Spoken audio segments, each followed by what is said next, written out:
Buenas tardes a todos. Ya es la 1 de la tarde con 5 minutos. La 1 de la tarde con 5 minutos.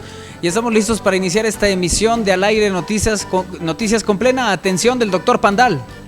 Estoy aquí en las redes sociales. Te agarré en las redes sociales, doctor. ¿Qué tal, amigas, amigos? Manolo, muy buenas tardes, qué bueno que nos acompañan. Hoy, precisamente, día 22 de abril del año 2015. Hoy, Día Mundial de la Tierra, según nos vas a comentar, Manolo, al ratito. Sí, ahorita platicaremos porque es el Día Mundial de la Tierra, es también el Día Internacional de la Tierra y se celebra el Día Mundial del Libro y el derecho de autor, entre otras cosas. Y de eso estaremos platicando esta tarde aquí en Al Aire. El saludo para Daniel Aguilar, para Vero Altamirano, para todos los que nos ven y nos acompañan en televisión por estamosalaire.com. Gracias por estar con nosotros esta tarde. A los que lo hacen también a través de consulta, se los agradecemos. El teléfono para que se comuniquen con nosotros es el 245-7492. El correo electrónico es cabina@estamosalaire.com. En internet, les decía, www.estamosalaire.com. ¿Quieren hacerlo por redes sociales? Lo pueden hacer también. En Twitter, twitter.com/estamosalaire. Denle seguir, pónganse en contacto con nosotros. Y en Facebook, facebook.com/estamosalaire. Denle me gusta y pónganse también en comunicación con este espacio de información, de análisis, de comentarios y de muchas cosas más. Para que estén en comunicación con nosotros, también tenemos el teléfono en WhatsApp y en Telegram, que es el 2221 616284. 2221 616284. Es para que se pongan también en comunicación con nosotros a través de los mensajes de texto. Así que si están listos ustedes y estamos listos nosotros, podemos iniciar la transmisión de este espacio con el comentario editorial de José Luis Pandal, como todos los días aquí en Al Aire Noticias. Editorial. Al Aire Noticias.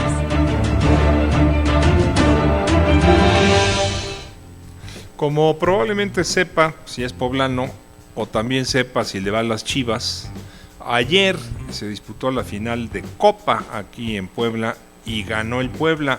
Referente a este acontecimiento poco frecuente, escribí esto que intitulé Puebla campeón y Cuauhtémoc presidente. Siempre es bueno ganar algo, aunque no sea muy importante.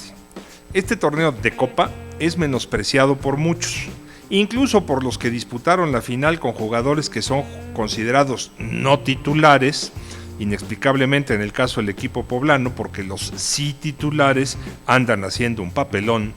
Pero es un torneo oficial y la Federación Mexicana algo le saca, pues de otro modo no lo haría.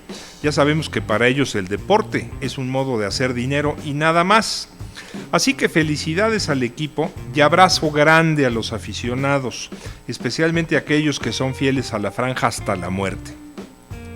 Abrazo tan grande que alcance para cuando descienda el Puebla, porque de ese previsible acontecimiento no pienso escribir. Así que de una vez. Y bueno, de Cuauhtémoc Blanco, ¿qué decir? Es un jugador emblema del fútbol mexicano, representante legítimo del aficionado al balompié como deporte y no como negocio. Espero que gane, no es probable desgraciadamente, la presidencia municipal de Cuernavaca, capital del tan mal gobernado estado de Morelos, porque sería sin duda un gobernante superior a cualquier político tradicional de esos demagogos, corruptos, ladrones y fantoches que abundan. Espero que el INE, el Instituto Nacional Electoral, ese ente lamentable que organiza las elecciones en nuestro infortunado país, no le ponga trabas de esas que son superables para grillas, digamos en recuerdo a su inventor como política, el patético Fox, grillas decía como Xóchitl la malhablada, pero no para ciudadanos comunes sin recursos para pagar leguleyos y tinterillos hábiles para estos cochupos. Cuauhtémoc, por razones diversas, representa cabalmente a muchos mexicanos comunes con sus claroscuros. Hasta aquí mi comentario de hoy, referente desde luego al triunfo del Puebla. Hace un montón de años que no era campeón de nada. Sí. Bueno, había sido campeón de la Liga de Ascenso para ascender nuevamente, pero un Bueno. título de Copa o de Liga tenía muchos años. La Oye. última vez fue en aquel torneo que fue el campeonísimo, De Copa y de Liga. Copa Liga Jugaba 88-89. Aravena. Jugaba el Mortero Aravena, El jugaba Mortero Carlos era el- Poblete, Roberto el Ruiz Búfalo, Esparza. el Capi. Sí, Pablo Larios era el arquero. El arquero que había sido gran estrella en la selección Fíjate mexicana. que ese fue el Puebla que me hizo acercarme de esa aficionado. manera al fútbol, porque además tenías un equipo con Pablo Larios en la portería que había sido mundialista del 86, gran arquero. Sí. Luego tenías a Roberto Ruiz Esparza, como defensa central, estaba Edgardo Fuentes, otro defensa central muy bueno, el Mango Orozco y Arturo Álvarez, que estaban por las laterales. Sí, Tenías a eran- Memo Cosío, al Chepo de la Torre, al Mortero Aravena, Marcelino Bernal. A Paul. Paul no estuvo, ese título no estuvo Paul, se había ido a jugar con las Chivas. Mira En tú. ese título estaba Edivaldo, por la banda izquierda, ya no estaba ni Paul ni Moscoso, estaba Edivaldo, Carlos Poblete, y jugaba el Pillo Dávalos o jugaba el Chícharo Hernández, papá, que era el titular, digamos, el Chícharo. Sí, como Entonces era un equipazo y la verdad es que sí eran unos espectáculos. Yo me acuerdo de haber coincidido con el Chicharito, justamente, Ujú. con el Chicharito y el Chicharitito, Ujú. en una feria de juegos, ya sabes, Sí. infantiles que se ponía en la 14 Sur. Yo iba con mi hijo más grande que el suyo, Ujú. pero ahí se hicieron buenas migas, mi hijo. Y yo creo que fue donde mi hijo le dijo, mira, tú dedícate al fútbol, te Es va a lo ir bien tuyo. al chamaco, ¿no? Porque tenía visión, ya de ser como 5 años mayor el mío que el suyo. Pero Bueno, ellos vivía vivieron por jugando. acá el Chícharo, aquí sobre Sí. la 20. Ese día el Chicharitito era muy chiquito y mi hijo, que era un niño también, pero no tan chiquito, lo anduvo cuidando en los juegos. Ujú. Ya sabes, eso Sí, que sí, se sí, ponía. se hacen ahí las amistades infantiles. Sí, exactamente. Pues sí, vivía muy cerca de aquí, de los estudios Estamos al Aire, el Chícharo Hernández, papá. Y que jugaba fue, en el Puebla. Sí. y jugaba en el Puebla y fue campeón Y con fue la franja campeón. de Pero el Liga y caso de es que Copa. hace mucho que no era campeón de nada del Puebla, porque además todo lo hace el mismo año, ya podían haber repartido, ¿no? De Liga hace esos años y de Copa hace Claro. 10 o así. Que además Puebla ya es uno de los más ganadores de Copa, con Sí. 5. Sí. Igual que León. Porque además tiene torneos de Copa de los antiguitos, ¿no? Sí, del 40 y tantos, del Con 50 y tantos. Con Isidro Lángara, Sí. que era un jugador español que vino con un equipo vasco. Cuando empezó la guerra se quedaron aquí aquellos vascos, Ujú. muchos, Pepe Iborra, que luego se hizo muy popular en Puebla y acabó teniendo su agencia de viajes, que subsiste, por cierto, era el portero. Isidro Lángara tenía fama, una de sus famas, las leyendas de Isidro Lángara, al que también tuve oportunidad de conocer, obviamente ya hombre mayor, es que mató a un portero, decían.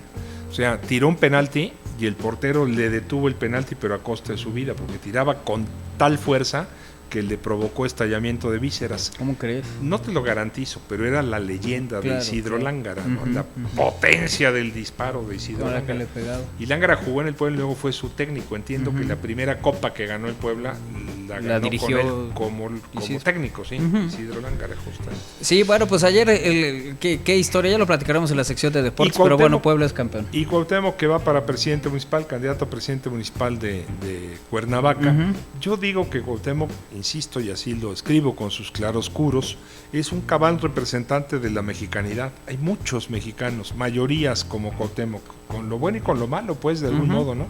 Y que este señor sea presidente municipal, no creo que desmerezca. O sea, comparas con los que han sido presidentes municipales de muchos lugares, Cuernavaca en este momento tiene un gobernador que yo Morelos tiene un gobernador que cualquier morelense estaría dispuesto a catafixiar por Cuauhtémoc Blanco, Sí. que es Graco Ramírez, que no ha ganado nada más que la amistad y el cariño de los chuchos. Así es, En fin, así es. así está la cosa. Oye, doctor, pues hoy, 22 de abril, celebramos el 45 aniversario del Día Internacional de la Tierra, la progresiva escasez de recursos o la extinción de especies de flora y fauna. Nos precipitamos hacia puntos de inflexión que podrían alterar la forma en que funciona nuestro planeta, pero ni sabiéndolo hemos cambiado nuestra forma de actuar. Las grandes decisiones que tenemos por delante no corresponden solo a los legisladores, los dirigentes mundiales, el cambio comienza con nosotros. No todos tenemos a nuestro alcance obrar de manera sostenible. pero quienes tenemos esa posibilidad podemos transformar el mundo con simples decisiones, como optar por bombillas de bajo consumo, focos de bajo consumo, o comprar solo los que vayamos a consumir, ha manifestado el secretario general de las Naciones Unidas, Ban Ki-moon. Muchos consideran el cambio climático un problema lejano, sin embargo, las vidas de comunidades enteras de personas y animales en todo el mundo se están viendo alteradas como consecuencia de los impactos de este fenómeno, advierte la ONU, que considera a 2015 un año clave para redefinir el concepto de progresos. Hoy es el Día Internacional de la Tierra, se cumplen 45 años, es el 45 aniversario y ABC.es publica esto al respecto. Fíjate que precisamente hay que destacar que es un día reconocido por la ONU, justamente, sí. Que hay días de muchas cosas, ¿no? El día del abuelito, o sea, qué padre que lo festejen a uno, pero no es un día como ¿no? Que es el día del tierra reconocido por la ONU. ¿Cuál es la importancia? Bueno, pues la importancia es esa, es el hogar común al fin y al cabo, ¿no? Y nos lo estamos acabando aceleradamente. Hay fotos dramáticas de cómo hemos venido destruyendo el mundo. Y cómo ha cambiado en muchos lugares, pues digo, asuntos como la temperatura, como las condiciones, la extensión y más. Es una verdad que debemos hacer un compromiso ecológico verdadero, cada uno de nosotros. Que todos podemos hacer algo por el mundo y por la ecología, desde dejar de tirar basura, ¿no? Dejar de fumar, que no lo dije en primer lugar para que nadie se sienta aludido personalmente, pero cosas así que podemos hacer, ¿no? Dejar de utilizar combustibles fósiles. ¿Qué quiere decir eso? No use su coche, camine un poquito más, ¿no? Por ejemplo. Sí, que ese tipo de compromisos. Es el ganar. Bueno, ¿qué más vamos a tener hoy para ustedes aquí en Al Aire Noticias? Pues les decía que se celebra el Día Mundial del Libro y el Derecho de Autor, platicaremos de eso, también de la cerrazón en los nuevos líderes del PAN. Los nuevos líderes del PAN muestran fascismo y cerrazón, es la declaración.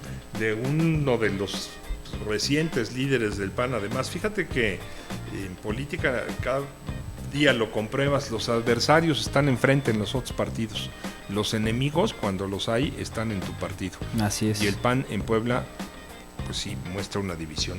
Daremos cuenta también de las acciones que están pensando tomar los padres de la niña Londra, que analizan las acciones legales, porque ya se confirmó que ella no es hija de la señora que la reclamaba en el Gabacho, entonces ya viene de vuelta. Ahora, seguramente habrá alguna acción legal, o cuando menos eso se presume, porque pues no está bonito que vayan, lo saquen a uno de esa manera, se lo lleven para allá, ay, pues es que usted no era allá, regrese a su cantón. No, seguramente algo pasará al respecto, les platicaremos también del tema. Avanza en el Senado la ley de desaparición forzada. Ahí está en comisiones este proyecto de ley para determinar exactamente cómo se configura la desaparición forzada, que es un delito diferente al del secuestro, es un delito diferente a otros, pues la desaparición forzada es aquella que involucra a la autoridad del gobierno, al Estado, pues, y en México hay una como nebulosa. Lo veremos. Ya platicaremos. Que de entrada hay planteamientos que hacen como esto de la ley de trata de personas, pues parece que la ley es para la trata de personas, no, es contra, ¿no? Sí, o la ley contra la desaparición forzada. Es la ley, básicamente lo que se refiere es a configurar una ley que atienda un delito específico. En este caso es la desaparición forzada, ¿no? Bueno, hoy se cumplen 22 años de todo este caso y toda esta historia del niño Elian, ¿se acuerdan? Del cubano. Elian González, que tiene nombre como de slugger, de ¿no? Shortstop, sí, de parador en corto. Elian González. No, platicaremos de esta historia, que fue todo un tema en aquella época, ¿no? Fíjate que yo me acordé cuando vi el tema de la niña que se llevaba la Policía Federal, que ahora dicen que no, que es la Interpol, como si la Interpol fuera una especie de figura de la televisión que anda en todo el mundo. No es cierto, la Interpol tiene convenios. Pero me acordé del caso de Elian. ¿Te acuerdas que Elian González lo fueron a sacar para devolverlo a Cuba de la casa donde vivía con sus parientes en Miami? En Miami. Sí.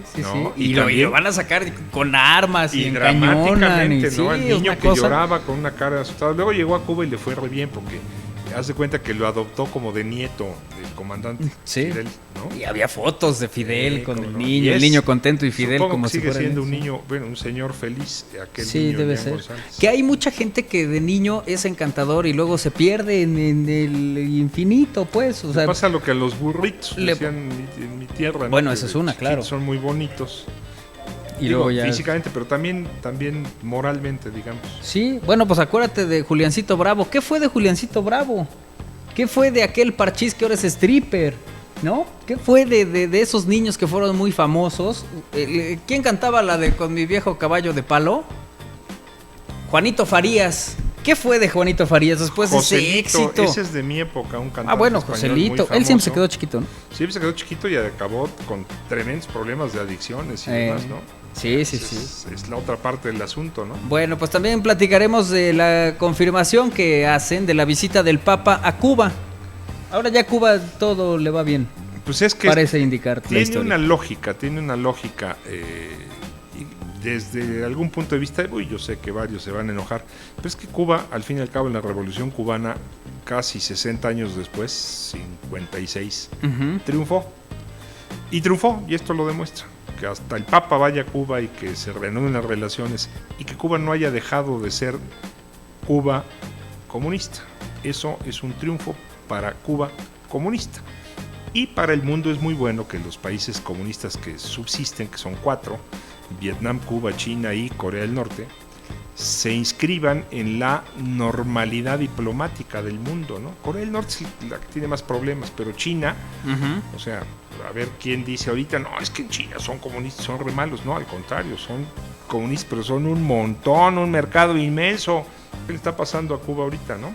Vietnam, que es un gobierno comunista también, es un paraíso del turismo también. Y qué bueno, pues, que es a lo que yo voy, que se inserte en la normalidad diplomática entre todos los países del mundo. Pues y por eso va, en ese sentido, pues se inscribe la visita del Papa a Cuba, que no estaba prevista, venía a Estados Unidos, va a hacer su escala en Cuba. Así es. Pues hasta ahí, vámonos a lo que sigue, a las notas locales, si te parece, Manolo. Vámonos con la información en Puebla.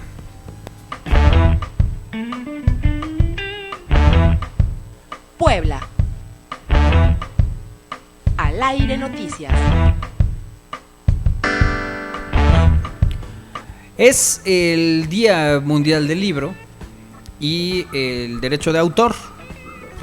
Y hoy publica y consulta una nota al respecto. Sí, se celebra el año próximo, va a ser la fiesta más en grande, porque cierra década, digamos, esta feria, esta fiesta internacional del libro que se celebra. De hecho, es el Día Mundial del Libro y del Derecho de Autor. Hay presentaciones de libros, hay talleres literarios, hay cuentacuentos, hay conferencias y otras dinámicas de lectura que se realizarán en Puebla del 22 de abril al 6 de mayo para celebrar este Día Mundial del Libro y del Derecho de Autor 2015, con la colaboración de distintas instancias culturales, tierra adentro, y de las salas de lectura. Se fomenta la creatividad y la imaginación del público de todas las edades. La Organización de las Naciones Unidas para la Educación, la Ciencia y la Cultura, conocida como la UNESCO, celebra cada 23 de abril, desde 1995, el Día Mundial del Libro y del Derecho de Autor, fecha simbólica para el mundo literario, ya que en 1616, el mismo día y el mismo año, mueren Miguel de Cervantes Saavedra, William Shakespeare y Garcilaso de la Vega.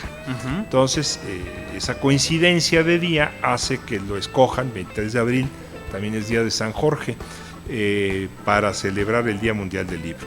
En Puebla, la celebración por este Día Mundial del Libro se iniciará el 22 de abril a las 5 de la tarde en la Casa de la Bóveda.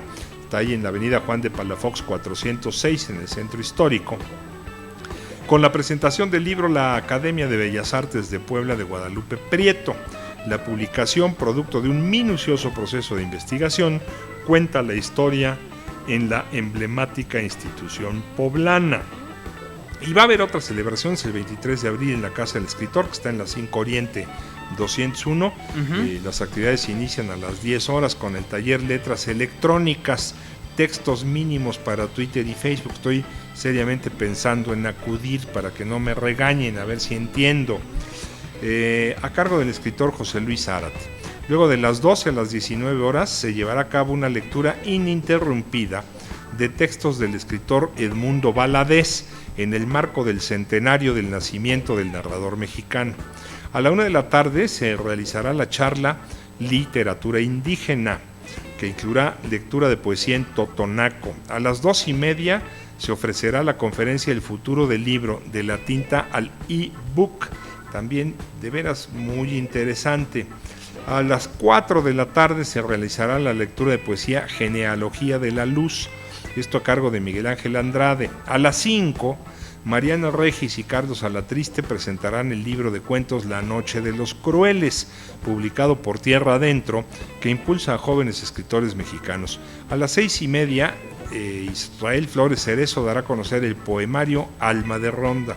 Luego en el Zócalo de Puebla, de 12 a 8, o sea, de 12 del mediodía a las 8 de la noche, estará instalado el Centro de Lectura. Este espacio lúdico de fomento literario contará con un acervo de 400 títulos, así como con actividades de cuentacuentos a cargo de Gina Ni Entiendo y Juglaría, y talleres de animación a la lectura.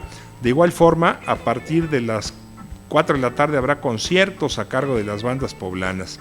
De algún tiempo a esta parte, Canto Negro y Flothast son las que se presentarán. Es bueno que se celebre el Día Mundial del Libro, es bueno que se celebre la cultura. Al fin y al cabo, si se pone a ver la lectura y la comprensión en la lectura, sigue siendo fundamental. Ha cambiado la herramienta, tenemos por ahí un taller del libro tradicional al ebook, el libro que puede usted leer en internet, pero al fin y al cabo usted lee. Que no lo lea en papel y tinta es una historia, se sigue leyendo, ¿no? Y que se siga fomentando la lectura es muy importante. La lectura tiene bondades más allá de la información. Obviamente usted lee y se informa, pero también la lectura le hace en muchos sentidos disfrutar de ciertos placeres de la vida que no podría disfrutar si no lee. O sea, es un placer la lectura. Lo que es que muchos profesores, sobre todo los profesores que no tienen vocación o que les pasó lo mismo y repiten su historia, presentan de repente la lectura como algo terrible. Vamos a tener que leer 3 libros, le dicen al niño en primaria, más bien en secundaria, porque en primaria no se lee, malo, pero no se lee. Vamos a tener que leer 3 libros, como amenaza, en lugar de decirle vamos a tener el placer enorme de leer en esta clase 3 libros, este y aquel, que cambiaría la percepción, digo yo, de lector. Pero bueno, se celebra por la muerte del Inca Garcilaso, por la de William Shakespeare y por la de Miguel Cervantes Saavedra el mismo día. Se celebra el 23 de abril, el Día del Libro. Ojalá y usted lo celebre todos los días en su casa. Pasando a otro tema local, un tema local ya de política. Ya sabe usted que estamos en el momento electoral, esa es una historia. Y en el momento electoral luego uno dice, oye, ¿qué se podrá decir y qué no se podrá decir? ¿Y qué le dirán al candidato en campaña o qué le dirán al medio? Pero bueno, no puede uno dejar de hablar de política. La observación que hago ahora, y por eso le leo esta nota que publica Consulta y que escribe María Pineda, es que verdaderamente, y eso es en todos los partidos, en la política el adversario es el de enfrente. El enemigo de veras enemigo siempre es el de junto. La crítica que Euquid Castañón Herrera hizo al panismo tradicional habla de la cerrazón y el fascismo de los liderazgos que han llegado al PAN. Esto lo advirtió Juan Carlos Mondragón Quintana. Juan Carlos Mondragón Quintana fue presidente estatal del PAN, o sea, no es un panista cualquiera, además de todo. La respuesta del ex líder estatal de Acción Nacional se da luego de que el viernes pasado Castañón Herrera, Euquid Castañón, aseveró que los señalamientos que Mondragón Quintana hizo contra del gobernador Rafael Moreno Valle se deben a que forma parte de un panismo tradicional que ya no está vigente. Es una declaración cínica porque de entrada habla de la cerrazón y el fascismo de estos nuevos liderazgos que están llegando a Acción Nacional a determinar que solo ellos tienen la razón. Y en segundo lugar, si lo tradicional es ganarse los votos y lo vanguardista es comprar votos, me parece que prefiero definirme como alguien tradicional. Esto le responde y esto sostuvo precisamente Juan Carlos Mondragón Quintana. Tras reunirse con José Juan Espinosa, alcalde de San Pedro Cholula, y el panista Miguel Mantilla, Mondragón Quintana pidió reflexionar a los militantes y liderazgos del PAN si los candidatos a diputados federales representan la ideología del partido albiazul. Sin embargo, los 16 perfiles designados a diputados federales por la vía mayoría relativa y las fórmulas de representación proporcional, en las que por cierto se encuentra Euquid Castañón, son afines al mandatario estatal. ¿Cómo ve usted? Una división en el PAN de Puebla. Esto yo creo que hay que conciliar de algún modo, me parece a mí, el panismo tradicional con el panismo moderno. Es que lo que no puede cambiar, o lo que no debe cambiar, o lo que no debería cambiar, son los referentes ideológicos, ¿no? ¿De dónde nace el PAN? El PAN por muchos años se le atribuyó un origen que no es el verdadero, se lo atribuía el partido al que le preocupaba en ese momento, que era el PRI. Decía, no, este es el partido de los mochos, viene de los cristeros, del sinarquismo del Bajío. Es cierto, el PAN fundamentalmente es un partido que viene de los estudiantes universitarios de la época de Vasconcelos, que luego se desarrollan de diferente manera. El más representativo, pues don Manuel Gómez Morín funda el partido con un sustento, por un lado ideológico, que podría llamarse de manera general de derecha, pero que no dejaba de ser una derecha de vanguardia, si eso se puede decir, o si eso existiera, que yo creo que sí. Y por otro lado también con una visión del país dividido en zonas geográficas. Gómez Morín decía que no había que desaparecer a los liderazgos locales, al contrario, había que fortalecerlos y hacer una suma de líderes de diferentes regiones para formar un partido nacional articulado por una serie de movimientos regionales, y no era mala la idea. Eso es lo que no se puede perder. Obviamente hay que meterse a las redes sociales, a las redes modernas, al internet. Esas son herramientas. El sustento ideológico, pues si se pierde la identidad, se pierde la idea fundacional de cualquier partido. Ahora bien, ¿en qué tiene razón Euquid? En que eso se ha perdido, y se ha perdido mucho. Hoy estamos en todos los partidos ante los pragmáticos, no ante los ideólogos. Los ideólogos se han ido muriendo y los han ido enterrando, y los que han ido apareciendo son los pragmáticos, que un día son naranjas y al otro son azules, y mañana pueden ser turquesas y pasado tricolores. Ese es el pragmatismo. ¿Qué busca el pragmático? El poder. ¿Qué busca el ideólogo? Un modo de vivir y de ser. Esa es la gran diferencia. Vamos, amigos, si les parece, a nuestro primer corte y volvemos con más información.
Deportes.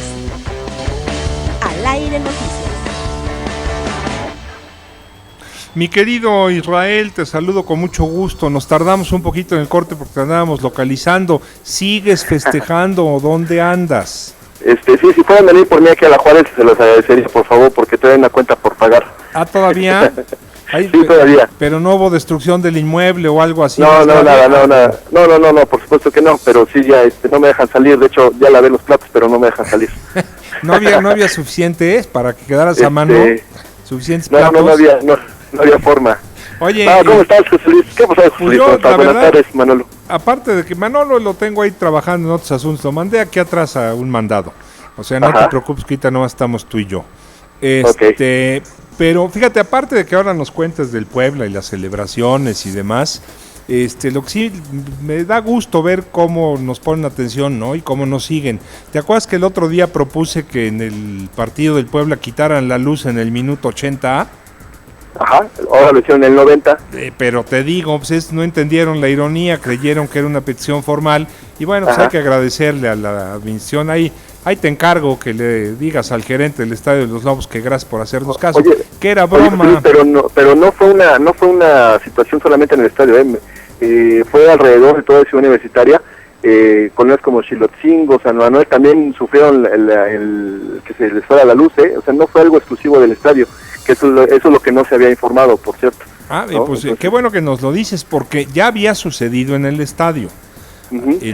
En algún momento que, si mal no recuerdo, la explicación entonces fue una sobrecarga, ¿no? Sí, ya exactamente, ya sucedió anteriormente, pero ya platicando con gente que vive en la zona de Ciudad Universitaria, pues también resultó afectada, ¿no? Gente que vive en Xilotzingo. Toda esa zona, que por cierto, hay que aclarar también que ese tipo de iluminación, la del estadio, no es como el foco de la casa, que se va la luz, se apaga, viene la luz, prende. Tiene que enfriarse para volver a arrancar. Sí, y además las torres que tiene el estadio universitario están respaldadas por plantas de luz que lógicamente no arrancan a la primera, ¿no? No, y además tienen que... o sea, no es como un foco común que se apagó y se vuelve a prender, es un proceso de enfriamiento para volver a encender. Pero bueno, estamos hablando de electricidad, mi querido Israel, y yo preferiría hablar de deportes. Ganó el Puebla, campeón de Copa. ¿Qué nos dice al respecto? Bueno, pues en la quinta estrella que se le coloca el escudo del Puebla de la Franja por este título que no se daba desde hace 25 años, en la temporada 89-90, cuando el Puebla termina siendo campeonísimo, ganando la Copa y la Liga. Pues anoche lo consigue a costa de unas Chivas Rayadas de Guadalajara que resultaron un rival bastante complicado, sobre todo en la parte complementaria, ya que el Puebla, a pesar de llevar la ventaja de 2-0 con actuaciones de Facundo Erpen y después de Luis Gabriel Rey, en la segunda parte vieron como en cuestión de minutos las Chivas reaccionan, le ponen el panorama más complicado a Puebla con las actuaciones de Aldo de Nigris, y después pues llega este penal que concreta también Matías Alustiza, y con eso el Puebla empieza a despegarse, y después vendría la anotación otra vez de Matías Alustiza, con lo que se pone 4-2, pero de no haber sido por los postes y también por el penal que falló Aldo de Nigris, también estaríamos hablando de otra historia que se dio ayer en el estadio de Ciudad Universitaria, con un Puebla que por ahora está festejando, o yo creo que ya debe dejar de festejar el título de Copa, pero se debe enfocar al torneo de Liga, ya buscando la permanencia este próximo fin de semana frente a los Tuzos del Pachuca. Y bueno, ¿qué deja de importante este título? Que el Puebla tiene la oportunidad de disputar la Supercopa contra el equipo de Santos en el mes de julio, pero con una condición: si el Puebla desciende, ya no irá, o ya no tendrá oportunidad de ir a la Copa Libertadores, en automático se le da al equipo de Santos, entonces pues ya nada más sería de mero trámite ese juego. Vaya, hombre. Oye, ¿y alguna explicación? Yo no encuentro la razón por la que este equipo, el que ganó ayer, no juegue en la Liga. Exactamente, que jugó mejor que los que están jugando en la Liga. ¿O tú qué opinas? Sí, por supuesto, ayer ya una mezcolanza entre los jugadores que juegan en la Liga, otros más que jugaron la Copa. Cuauhtémoc Blanco, que no fue de inicio, aunque se estaba anunciado que sí. Bueno, pues ahí hicieron los ajustes de última hora, pero pues ya es lo de menos a estas alturas, ¿no? Funcionaron, hicieron lo propio para poder levantar el trofeo de campeón, ¿no? Sí se puede considerar injusticia para algunos jugadores que estuvieron a lo largo de todo el torneo de Copa ahí peleando, disputando el pase con el Puebla, y terminan pues siendo relegados, ¿no? Algunos ni siquiera fueron convocados a la banca, se fueron a la tribuna, pero pues ya a estas alturas pues, lo único que se puede comentar es que con esa mezcolanza el Puebla termina siendo campeón. Oye, está bien, pues y esa es la verdad en las verdades. Puebla es campeón y Chivas no. Por otro lado, en el fútbol europeo, ¿qué tenemos para hoy? ¿Cómo va la cosa? Pues ya va a arrancar en unos minutos, José Luis, el partido entre la Juventus y el Mónaco, partido de regreso de los cuartos de final de la Champions, buscando al tercer semifinalista, y también arrancará el partido en el Santiago Bernabéu entre el Atlético y el Real Madrid, también tratando de encontrar al campeón, al semifinalista número 4, ¿no? Y ver cómo sería la llave para las semifinales, como de los dos equipos de Madrid, cuál es el que avanza, y si el Mónaco, con la ventaja que lleva de 1-0, le es suficiente como para avanzar a la siguiente etapa. Y ya también, bueno, pues ver de cara a la final de la Champions, José Luis. Oye, y en la final, en la Champions se vuelve a hacer sorteo, ¿verdad? No hay llave que el que gana aquí. No, sí, ya está definido. O sea, los que ganen de este partido se van a semifinales. El que gane entre Madrid y Real Madrid y Atlético se enfrenta al que gane de Juventus contra Mónaco. Bueno. Porque la otra ya está también definida, que es el Bayern contra el Barcelona. Oye, sí, dice Manolo Fausto que así no es, que al rato que vengas vas a ver. Ok. Que el viernes es el sorteo, ¿será? Bueno, lo veremos. Bueno, pues ahí te encargo para que ya vengas protegido, ¿no? Listo. Y perfecto. Ya digas, no, pues no fui yo el que dije eso, sino fue Dani o alguien. Búscate algún pretexto, porque se vas a tener bronca. Está bueno, listo. Mi querido Israel, ¿alguna otra cosa que tengas por ahí de béisbol? ¿Mejor ni hablamos o qué? No, ni hablamos, no, mejor no, mejor para la próxima. Así de plano. Órale, exactamente. Está bien, bueno, pues estamos en contacto, Israel, aquí nos vemos al ratito. Bueno, aquí te ves con Manolo y su desacuerdo referente a la llave de la Champions.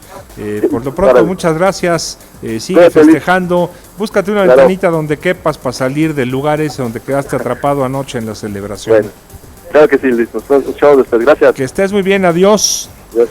Bueno, si les parece, amigos, ahí tienen ustedes los deportes. La cosa es que el Puebla ganó, eso siempre da gusto, digo yo. Que el torneo sea un torneo menor, pues sí, pero es un torneo oficial al fin y al cabo. Que probablemente descienda a la primera, también es cierto que es muy probable que el Puebla se vaya, porque aun si gana los 3 partidos que le quedan, entiendo que no es garantía de quedarse, depende de cómo se porte la UDG, pero por lo pronto pues celebremos, ¿no? Y el Cuau, pues qué bueno que este señor tan cabalmente representativo de la mexicanidad, ya no me digan que si es misógino, machista, yo digo cabalmente representativo de un gran sector de los mexicanos que yo conozco. Qué bueno que se vaya campeón, porque sí es un jugador de época sin duda, no hay ninguno que veamos así en el horizonte que vaya a ocupar su lugar, aunque haya Herrera, y bueno, hay muy buenos jugadores con la personalidad de Cuauhtémoc Blanco. No veo así yo ninguno pronto, jugador que sea líder, que sea amo en el vestidor, que tenga esa dignidad a la que Cuauhtémoc por caminos insospechados ha llegado. Entonces, como ser humano, ayer le pegaba jalones el tal Decio, así como para que sacara la foto con él, y este cuate como que no se dejaba.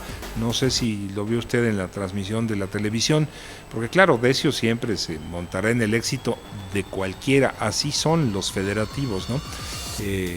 Pero Cuauhtémoc siempre ha mantenido, no sé cómo decir, yo diría que eso, ¿no? Su dignidad como persona, pues, en el campo de juego y fuera de él. Así los deportes en este momento. Vamos a las notas nacionales, si le parece. Nacional. Al aire noticias.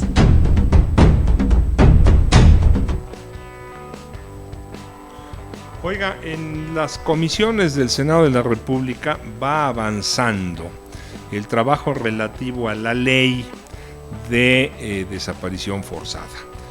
No es una ley que proteja ni promueva, no es una ley, es una ley que define fundamentalmente un delito de la desaparición forzada, que tiene sus características particulares. Usted sabe que en el trabajo legislativo, cuando llega al pleno una ley para ser votada, es porque ya se trabajó en lo que llaman comisiones. Hay comisiones especializadas en cada tema, ¿no? Las comisiones del Senado que avalan esta ley en materia de desaparición prevén modificar el artículo 73 constitucional. En el pleno se discutiría este jueves esta ley para modificar el artículo 70, esta propuesta para modificar el artículo 73 constitucional y crear una ley general en la materia. Dice esta nota del Excelsior: por unanimidad, Comisiones Unidas del Senado aprobaron la modificación al artículo 73 constitucional, lo que hará que el Congreso de la Unión pueda promulgar una ley general en materia de desaparición forzada, tortura, tratos inhumanos, penas crueles o degradantes, es decir, un solo marco normativo para prevenir, investigar, denunciar y sancionar a quienes incurran en estos delitos.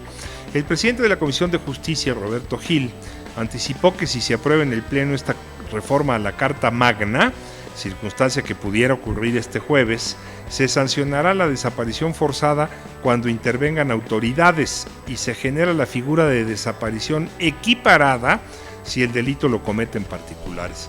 La desaparición forzada de personas, en la acepción jurídica internacional más aceptada, es aquella que ocurre cuando una autoridad se lleva a un particular y el particular no aparece. Aquí también se propone este delito de desaparición equiparada. Lo mismo, alguien que desaparezca, pero que la desaparición lo cometan particulares. ¿Quién es un particular, por ejemplo? Es una banda narcotraficante, no por ser delincuente deja de ser particular, ¿no? Esto, consideró Gil Suárez, permitirá al Estado mexicano aumentar sus capacidades institucionales para generar sanciones contra cualquier privación de la libertad, mientras que el responsable de la Comisión de Derechos Humanos calificó como importante y necesario legislar en la materia de desaparición forzada para eficazmente castigar este tipo de delitos. A la par, tanto Armando Ríos Peter como Alejandro Encinas, de la bancada perredista, establecieron que esa reforma al artículo 73 constitucional también pudiera coadyuvar, por ejemplo, a esclarecer hechos como los registrados en Iguala en septiembre pasado. Ríos Peter, guerrerense, Jaguar le apodan, el primero.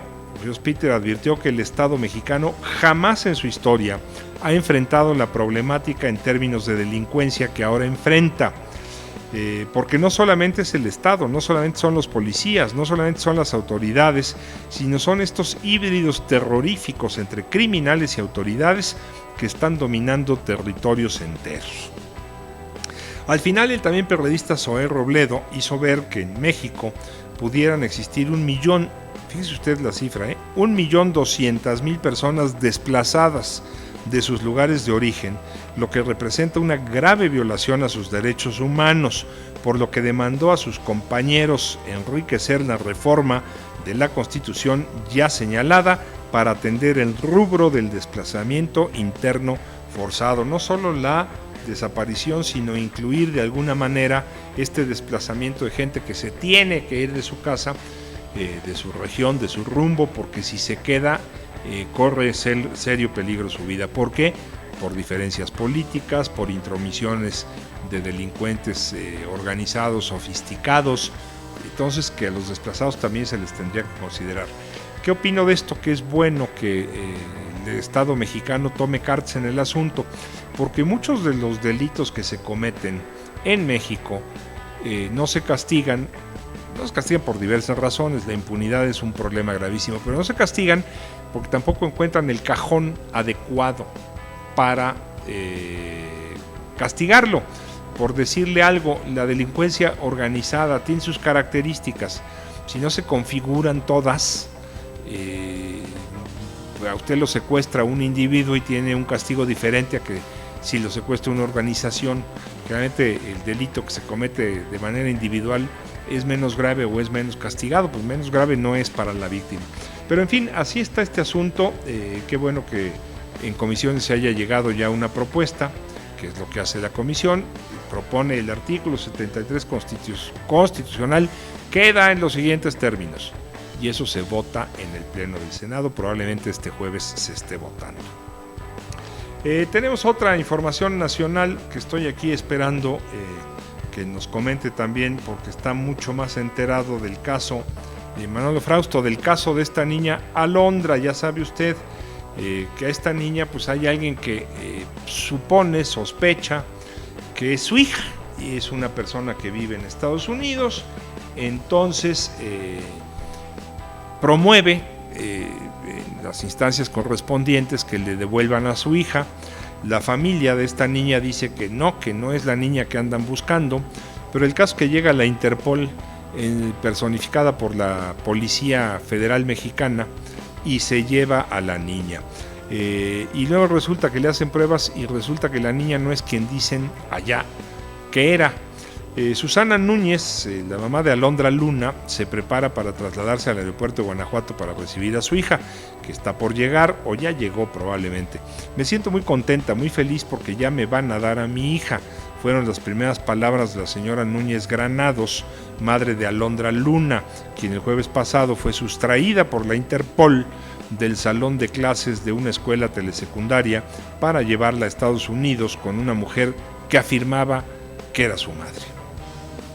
Señaló que una vez que la menor esté de regreso, analizarán, esto lo señala la mamá mexicana, digamos, analizarán las acciones legales a seguir por la injusticia que se cometió y el daño que le causaron a su hija, quien contra su voluntad fue entregada por una juez de Michoacán a una mujer que le reclamaba como su hija sin realizar las pruebas suficientes. Detalló que a las 6 de la mañana sonó su teléfono móvil para dar la noticia de que la prueba de ADN que se le había realizado a su hija para determinar quiénes eran sus verdaderos padres resultó negativa para Dorotea García Macedo, esta mujer que se la había llevado a Houston, Texas. Es la que decía que era su hija, la niña Alondra. Y bueno, yo lo que digo es, qué no podían haberle hecho la prueba de ADN en México? ¿No podrían haber llegado a casa de la señora en lugar de al colegio de la niña para llevársela y decirle, a ver niña, mira, hay un problema, una señora en Houston dice que es tu mamá? Igual la niña preguntaba, ¿y de qué vive la señora? Y tomaba otra determinación. Pero bueno, el asunto era, pues hay que hacerte unas pruebas de ADN. Las pruebas de ADN yo entiendo que se pueden hacer, por ejemplo, en sangre, o sea, sacarle un poquito de sangre, no sé, cómo se hagan las pruebas de ADN de la manera más rápida. Y después de que el ADN dijera si sí o si no, pues le avisan a la mamá, a la que reclamaba ser la mamá en Estados Unidos. ¿No le parece a usted? En lugar de llegar la policía prácticamente a secuestrar, pues no sé, es un secuestro porque está avalado por una decisión judicial, pero a sacar a la niña de su colegio, pegarle el susto en la vida y luego decir, pues fíjese usted que sí tenía razón. Yo no sé si la Interpol se haga responsable de los daños, pero tendría que hacerse los posibles daños causados a la niña por un lado y a los papás mexicanos y por lo visto auténticos de la niña, porque también los pusieron ahí en boca de todos, ¿no? Se robaron a la niña. Yo creo que eso también configura un daño de algún tipo, ¿no le parece a usted? El caso es que la niña Alondra está de regreso en México, es hija de la familia con la que vivía, según las pruebas de ADN, y la señora de Houston tendrá que seguir buscando qué pasó con su criatura, porque no creo tampoco que me alegro de que no haya sido por aquella señora, pues pobre, ¿no? Ella también anda buscando a una niña que desapareció y supongo que la seguirá buscando. La cosa es otra vez el modo, la forma en que se hacen las cosas, aun habiendo una razón de fondo para hacerlas. Hay modos, decía una de mis abuelas, ¿no? Pues hay modos de pedir las cosas, hay modos de hacer las cosas. Porque al fin y al cabo puedes tener razón, pero hay modos. En fin, si le parece, amigos, terminamos con esto las notas nacionales. Tenemos otra nota nacional que también le quería comentar. Antes de terminar con ello, algo que es muy preocupante. Resulta que en el norte hay zonas en Tamaulipas que verdaderamente pues no se puede estar, no se puede andar en la calle porque lleva usted el riesgo gravísimo de que le toque una bala perdida o de que le suceda algo así. Si esto no es un estado fallido, el de Tamaulipas, si estas regiones tamaulipecas no son parte de un estado fallido, yo digo que se le parecen mucho. Le leo esta nota que es reciente. Brevemente, 5 civiles muertos y un policía herido. Es el saldo de un enfrentamiento entre grupos armados y fuerzas federales que ocurrió esta mañana en la zona de Altamira. La presunta captura en Tampico de José Silvestre Aro Maya, líder del cártel del Golfo en la zona, fue el origen de la ola de violencia, de acuerdo con versiones extraoficiales. Informan que a la altura del kilómetro 40 de la carretera Tampico-Mante, inició esta mañana un enfrentamiento con una duración de aproximadamente 40 minutos. Después hubo persecuciones y bloqueos, pero que hasta pasado el mediodía habían dejado un saldo de 5 civiles muertos y un policía estatal herido de gravedad. Cuando el policía era trasladado a las instalaciones de la Cruz Roja Mexicana, en la delegación Tamaulipas, en la zona norte de Tampico, un grupo de hombres armados arribó al lugar y baleó las instalaciones de la Cruz Roja. La cuenta oficial de Twitter de la Secretaría de Seguridad Pública de Tamaulipas confirma la situación de riesgo y previene a la población informando: eviten zona Altamira, Tampico, Puente Tancol, creo que se llama el puente, 11-22 horas, autoridades atendiendo. Altamira y Tampico están conurbados, ya realmente uno como Ciudad Madero por el otro lado de Tampico, el lado sur, digamos, no se da uno cabal cuenta de si sigue en Madero y ya está en Tampico o ya llegó a Altamira. Altamira además es un puerto muy importante al que se le ha metido mucho dinero, una terminal petrolera de gran importancia en el Golfo de México, una zona donde vive mucha gente. Entonces es preocupante. O sea, hay zonas de Tamaulipas donde simplemente no se puede estar porque corre usted el riesgo de que en algún momento se arme una balacera y se vea personalmente afectado. Muy lamentable lo que sigue pasando en Tamaulipas. Aparentemente son reacciones a la detención de algunos líderes de la zona. Eso es lo que dicen las autoridades, ¿no? Para el civil que iba pasando, pues ya la razón se volvió secundaria si le costó la vida a él y la tragedia enorme a su familia. Vamos, si le parece, a nuestro siguiente corte y volvemos en un momento.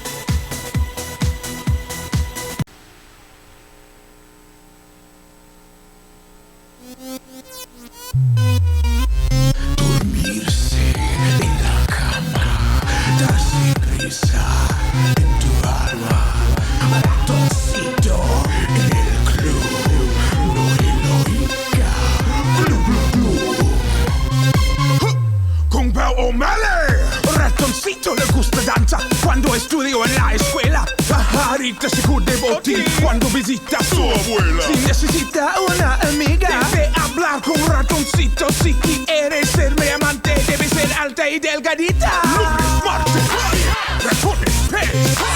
Miércoles, jueves, todo. Lunes, martes, ratones, pez. Miércoles, jueves.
Historia. Al aire noticias. Tenemos historia para todos ustedes. ¿Qué ha sucedido? ¿Qué sucedió? ¿Y qué les llevamos a todos? Fíjate, hay más o menos importantes que me lo parecieron hoy. En 1451, un día como hoy, nace Isabel de Castilla, que fue conocida como Isabel la Católica, esposa de Fernando de Aragón, padres de Carlos I de España, V de Alemania, y que fue una reina pues, fundamental en la historia de España. Nació un día como hoy de 1451. En 1724 nace Immanuel Kant, el filósofo alemán, cuya obra fundamental, la más conocida es La crítica de la razón pura. Este hombre que trató de demostrar que el conocimiento se podía adquirir por otras vías que no fueran precisamente las empíricas.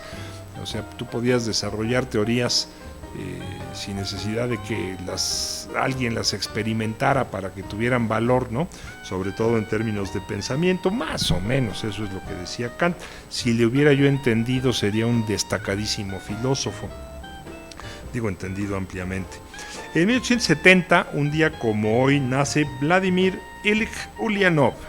¿Ese quién fue? Nació en 1870 Lenin, el líder de la revolución rusa, que desterró para siempre a la realeza en Rusia y creó primero el partido bolchevique. Había mencheviques y bolcheviques, y hay otros antecedentes del movimiento, pero el triunfador fue el movimiento bolchevique que lideraba Vladimir Ilich Ulyanov. Lenin tenía, digamos que, dos brazos que ejecutaban sus órdenes, porque Lenin fue un hombre que enfermó pronto y murió relativamente joven, pero tenía Trotsky y tenía Stalin. Trotsky fue el organizador del gran ejército soviético que derrotó a las fuerzas de los zares, y Stalin fue el gran, consumador de la idea política de Lenin, pero en su favor. Un dictador tremendo, Stalin, que acabó con el tiempo mandando asesinar al mismísimo, entre otros muchos, al mismísimo Trotsky aquí en México. En 1904, un día como hoy, nació Robert Oppenheimer. ¿Ese quién es? Es el conocido como el padre de la bomba atómica en los Estados Unidos. Nació en Nueva York. Oppenheimer fue alumno de Enrico Fermi, el físico italiano que desarrolló teorías acerca de la división del átomo, pues la teoría fundacional de la bomba atómica. Oppenheimer con el tiempo, resultó arrepentirse de mucho de lo que había hecho. Cuando vio la destrucción ocasionada en Japón, cambió su actitud política. Después fue defenestrado, fue acusado de comunista, perseguido por el macartismo en su momento, y acabó aislándose. Se quedó trabajando en Princeton, en la Universidad de Princeton, donde acabó ocupando la cátedra que alguna vez fue de Albert Einstein. Ese fue Robert Oppenheimer. Otros asuntos sucedidos en un día como hoy, 22 de abril, en 1985, el presidente Alfonsín en Argentina inicia el llamado juicio de las juntas, el juicio que se les fincó a los responsables de 76 a 83 de la dictadura argentina, las 3 juntas en realidad militares que hubo en diferentes momentos. Alfonsín, que fue el primer presidente de la democracia recuperada argentina, inició estos juicios un día como hoy de 1985. En 1992, no sé si usted se acuerde, yo sí, porque ya soy mayor y me acuerdo perfectamente dónde me enteré y todo. Sucedió aquella explosión muy extraña en los drenajes de Guadalajara, que causó un número de muertos nunca determinado, y de repente empezaron a explotar los drenajes de la ciudad, a volar las tapas de las coladeras, y en alguna zona de la ciudad se levantó el pavimento y hubo tremendas explosiones de repente en el drenaje. Nunca se esclareció bien qué es lo que había sucedido, si había derrame de combustible, si había, ya sabe, como pasa aquí en México, ¿no? El caso está en que fue en 1993, yo me acuerdo porque iba yo circulando en mi automóvil por la 31 Oriente Poniente, más o menos a la altura, para ser preciso, como mi amigo Israel, más o menos a la altura de la 3 Sur, cuando empezó a ir en el radio que estaba explotando Guadalajara. Me acuerdo por lo que oí, no me acuerdo quién lo estaba diciendo, algún corte informativo. Sí. Está explotando, ¿cómo que está explotando Guadalajara? ¿No? Y era eso, ¿no? Era las explosiones que se sucedían en ese momento en el drenaje en la ciudad de Guadalajara. Que fue muy... hombre, evidentemente causó un desastre grande. Estudios y trabajos que se hicieron después para conocer si esto se pudo haber prevenido, sí, por supuesto que había manera. Pero la gente que narra, los que estuvieron ahí, narran que era una cosa que pues, ya no sabías para dónde moverte, ¿no? Que de repente te explotaba casi la calle. El suelo, vaya, ¿sí? O sea, ibas caminando y empezó a explotar en una zona, se levantó el pavimento y demás. Tremendo, y nunca se esclareció, renunció, si mal no recuerdo, el presidente municipal, creo que el gobernador, que es el señor Cosío, que bueno, ya tenía su historia. En fin, eso fue en 1992. En 1994, un día como hoy, muere Richard Milhouse Nixon. ¿Se acuerda usted de Tricky Dicky? Le decían los norteamericanos. Nixon fue el 37º presidente de los Estados Unidos. Fue presidente de 1969 a 1974. Tendría que haber dejado el cargo en 1978.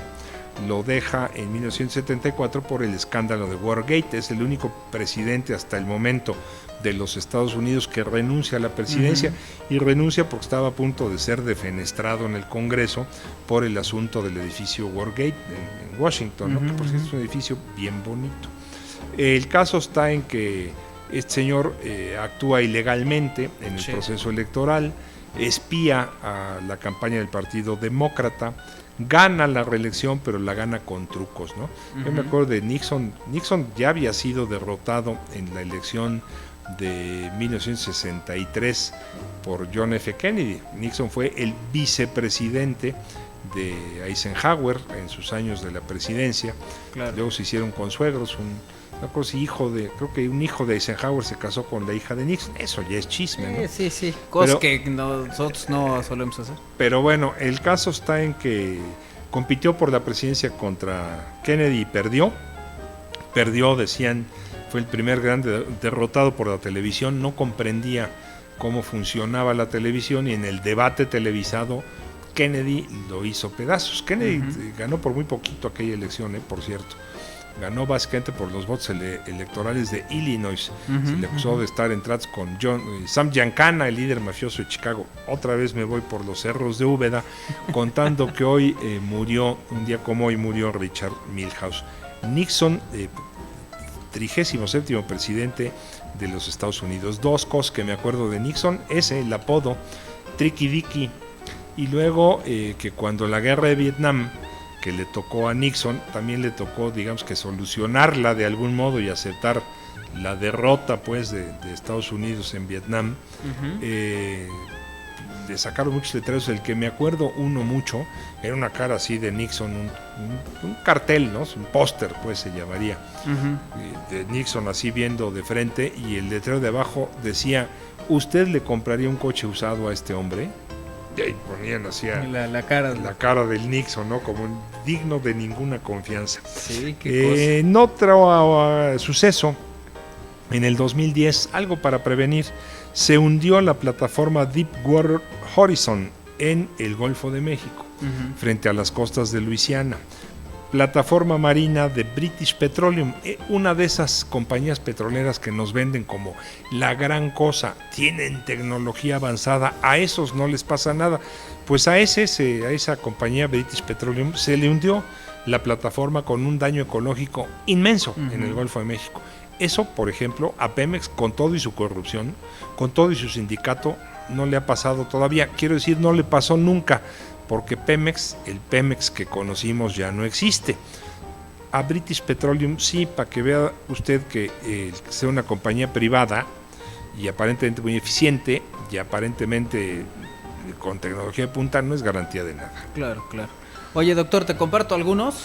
A ver, Manuel, ¿qué tienes Ahí por te va Aaron Spelling, en 1923, productor de series de televisión estadounidense. Sí, de algunas muy exitosas, ¿no? Algunas muy exitosas, te acordarás de Beverly Hills 90210. Sí, como no, yo viví en ese código postal. Ah, no, fíjate. sí, no es cierto, no es cierto. Sí, tienes el tipo de californiano. Pero una vez pasé por ahí. ¿Sí? Sí, cómo no. Y después tuvo otra que también fue muy exitosa, que se llamaba Melrose Place. También. De hecho, Dallas también es de Aaron Spelling, sí, claro. Que fue una serie exitosísima. Muy, Dallas, muy un exitosa. éxito, que por cierto el personaje principal era Larry Hackman, mismo actor que había tenido 20 años antes un enorme éxito como el astronauta novio de Ginny, de Mi Bella Genio. La Mi Bella Genio, exactamente. Claro.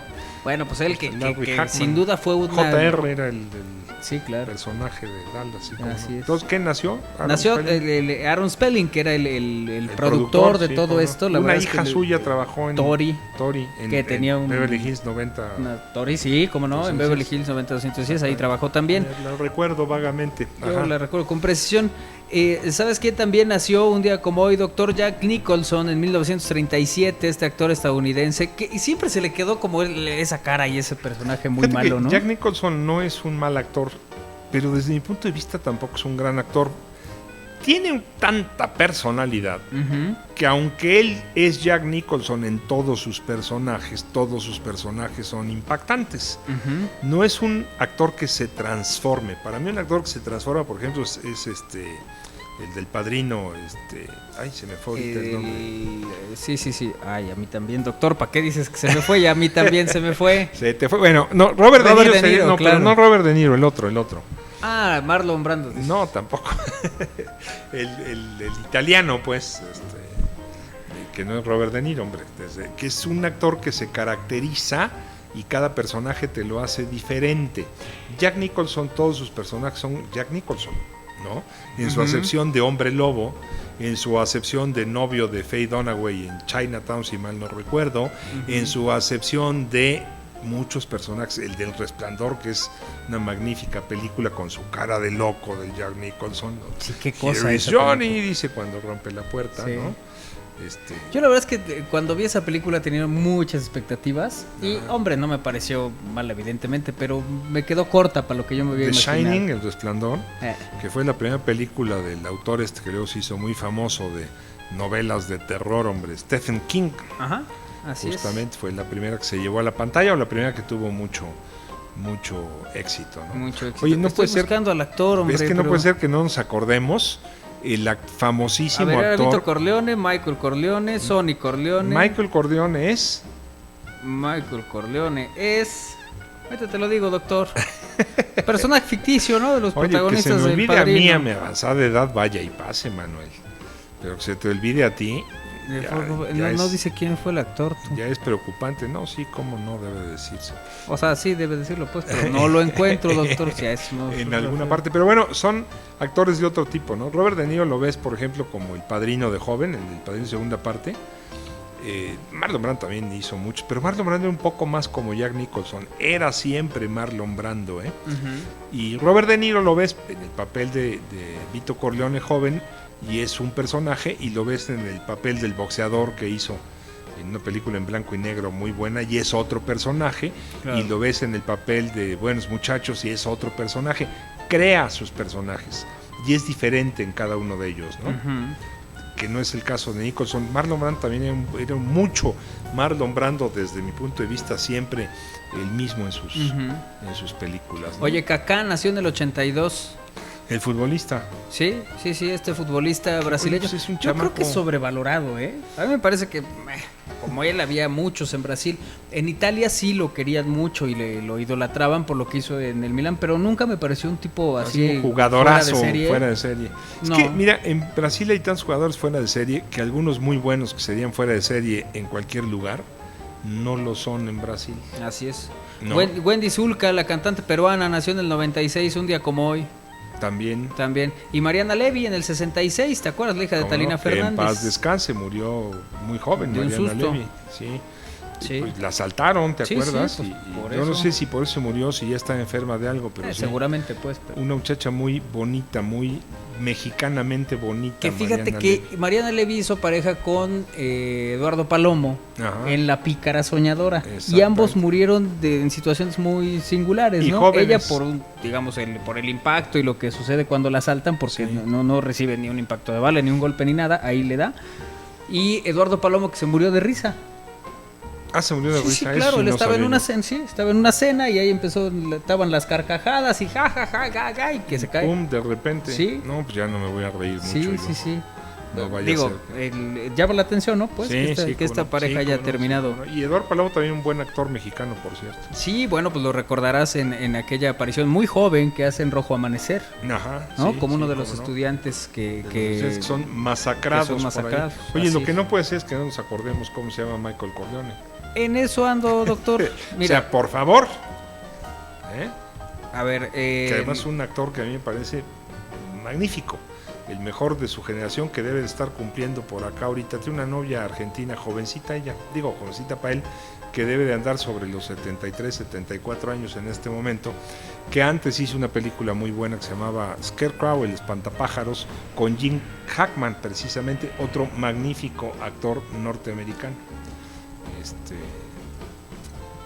Al Pacino, ¿cómo no nos podemos acordar de Al era Pacino? Al Pacino, a ese te Es que referías. sí. Bueno, Al Pacino tiene un Ese es personaje un magistral magnífico en actor. Perfume de Mujer, El coronel de Perfume de Mujer, invidente. el muchachito este del Scarecrow que te digo, del espantapájaros, que es un muchacho temeroso con muchos problemas que quiere resolver todo con la risa, y se encuentra en una carretera con Jim Hackman que quiere resolver todo con la violencia, y hacen una pareja de amigos vagabundos muy curioso. Al Pacino, digo, ni más ni Al menos. Pacino, él sale en famosísimo. Scarface también, ¿no? En Scarface también es otro personaje diferente. Sí. Scarface es un hombre que, o sea, en Sérpico, no sé si te acuerdas de Sérpico, que es un policía que acaba siendo policía encubierto y lo acaban queriendo matar sus propios amigos policías a los que había exhibido como corruptos y demás, ¿no? Ujú. En fin, Al Pacino, qué barbaridad. Qué barbaridad, sí, ya me parece sumamente preocupante. Estoy a punto de ponerme a llorar. ¿Cómo se me olvida quién es Al Pacino? Que además es un Que Marco actor Corleone era un luchador, no sé si se Dani. de época. Es un luchador. ¿Quién? ¿Michael Corleone? Ajá. No sé quién. Hay muchos que se ponen ese apodo, pero la película Michele Corleone Así es el hijo menor de Vito Corleone, Ujú. que es el que acaba heredando el poder del papá. Era el inteligente. Buena película, ¿no? magistral, para muchos mis es de las favoritas, mejores El la Padrino historia del 1 y cine. El Padrino 2. El Padrino 3 ya no me gustó tanto. También con Al Pacino. Bueno, Pero bueno, vámonos a lo Manuel, eso internacional. pasó un día como hoy en la historia. ¿Qué? Vamos a internacional, doctor. Vamos a donde tú quieras. Ok, vámonos a la información internacional esta tarde aquí en Al Aire Noticias, en estamosalaire.com. Les recuerdo que también se pueden comunicar con nosotros en Twitter, twitter.com/estamos al aire, y en Facebook, facebook.com/estamos al aire. Internacional. Al Aire Noticias. Bueno, vámonos a la información internacional. Recordarán de los hace 22 años, esto que da cuenta hoy BBC Mundo, que tiene que ver con Elian, con el niño. Hoy BBC Mundo lo que hace es un trabajo donde habla con, o donde todo gira en torno al hombre que intentó evitar que Elian González regresara a Cuba. Hay algunas imágenes ahí que seguramente ahorita iremos viendo. Cuando el pescador Donato Dalrymple tomó en sus brazos a Elian González la madrugada del 22 de abril de 2000, pensó que era un sueño, en realidad una pesadilla. A las 5 de la mañana, después de haber dormido menos de 4 horas en un sofá y de despertarse a los gritos de agáchense o disparamos provenientes de un jardín, no tuvo mucho tiempo para pensar, simplemente vio a un niño de 6 años llorando indefenso. El mismo que casi 5 meses antes había rescatado del océano flotando en un neumático, luego de que su madre, su padrastro y casi la totalidad de los ocupantes de la embarcación en que venían murieran intentando cruzar el estrecho de Florida desde Cuba, y una vez más intentó rescatarlo. O eso pensó él. Había llegado esa noche a la pequeña Habana, centro neurálgico de los cubanos residentes en Miami. Allí estaba la casa de los familiares de Elian, que lideraban la campaña para que el niño se quedara en Estados Unidos y se negaban a cumplir la orden dictada por el Servicio de Inmigración y Naturalización y el Departamento de Justicia de que el niño debía ser devuelto a su padre. Era el reclamo que el gobierno cubano había hecho suyo y que estaba a punto de desatar una crisis diplomática entre Washington y La Habana. Desde el 25 de noviembre, día en que habían rescatado a Elian del mar, este sujeto solía visitarlo casi diariamente, pero justo el 21 de abril, Viernes Santo, se había quedado en su casa en Fort Lauderdale, a los 38 kilómetros más o menos. Se encuentra al norte de Miami, hasta que en las noticias de la noche vio que le estaba ocurriendo algo en la pequeña casa de los González. A 15 años de esa madrugada, BBC Mundo habló con Dalrymple, el principal testigo de lo que ocurrió esa madrugada y protagonista de la historia, de la histórica foto que ganó el premio Pulitzer 2001, la mejor foto de noticias de último minuto y segundo lugar en la categoría de noticias de la actualidad de los WordPress Fotos del año 2000. Estaba tirado en mi sofá, dice, ahí viene el relato, viendo televisión, cuando escucho que vendrían en cualquier momento a llevarse a Elian de su casa en Miami. Me dije a mí mismo, por Dios, van a venir ahora. Salté del sofá, me puse la ropa y partí a Miami. Al llegar, la calle estaba llena de periodistas. Logré entrar a la casa, hablé con un vocero, uno de los voceros, que me contó que estaba negociando al teléfono con Janet Reno, la fiscal general. Me dijo que me sentara y descansara. Todo el mundo estaba cansado, ya era de noche, así que me tiré en el sofá y me quedé dormido. Era alrededor de la 1 de la mañana. Desperté como a las 5 de la mañana. En ese minuto no sabía qué hora era. Afuera se escuchaban gritos diciendo agáchense o disparamos, agáchense o disparamos. Pensé que estaba soñando, un operativo que involucró a más de un centenar de agentes. Al principio no entendía nada, ahora sé quiénes eran, pero en ese minuto no tenía idea. Estaba en el living de la casa, había tanto caos que nadie estaba pensando. En eso yo miro a Elian, que estaba gritando y llorando y nadie se daba cuenta. Fue increíble, debe haber habido entre 10 y 12 personas dentro de la casa, todos estaban corriendo de un lado a otro asustados sin saber qué iba a pasar.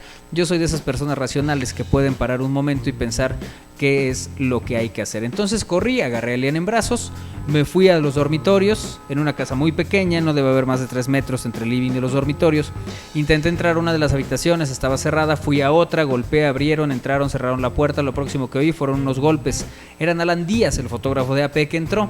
Yo le dije, Alan, tienes que salir de acá, estos tipos pueden disparar. Entre que yo entré y llegó Alan fueron segundos.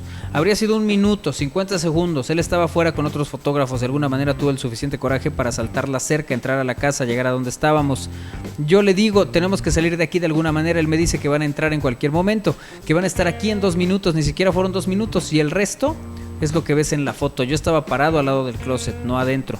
No sé de dónde salió la versión de que yo estaba escondido en el closet. Por la manera en que se ve la foto, creo que fue fácil para los medios asumir que eso era.